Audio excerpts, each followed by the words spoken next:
ছোট পর্দার জনপ্রিয় অভিনেত্রী শবনম ফারিয়া পরিবারের সঙ্গে সময় কাটাতে পছন্দ করেন। সম্প্রতি তিনি ফেসবুকে পোস্ট করে জানতে চেয়েছেন পঞ্চগড় কিংবা কাঞ্চনজঙ্ঘার কাছে ফ্যামিলি নিয়ে 2-3 দিনের জন্য থাকার মতো হোটেল, রিসোর্ট বা স্টে হোম কোথায় পাওয়া যায়। ফেসবুকে ফারিয়ার এই পোস্টে মন্তব্য করেছেন সার্জিস আলম।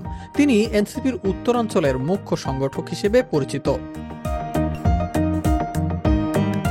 সার্জিস আলম লেখেন, তেঁতুলিয়ায় থাকবেন, ডাকবাংলো আছে, কম্পারেটিভলি বেটার। তাছাড়া কয়েকটা এনজিও রিসোর্টও আছে, পঞ্চগড়ে স্বাগতম। তবে ফারিয়া এখনও সরাসরি কোনো রিপ্লাই দেননি। অনেকে বিষয়টিকে মজার প্রতিক্রিয়ার মাধ্যম হিসেবেও দেখেছেন। শবনম ফারিয়া পরিবারের সঙ্গেই সময় কাটাতে পছন্দ করেন। সুযোগ পেলেই তিনি বিদেশে বিভিন্ন জায়গায় ভ্রমণ করেন।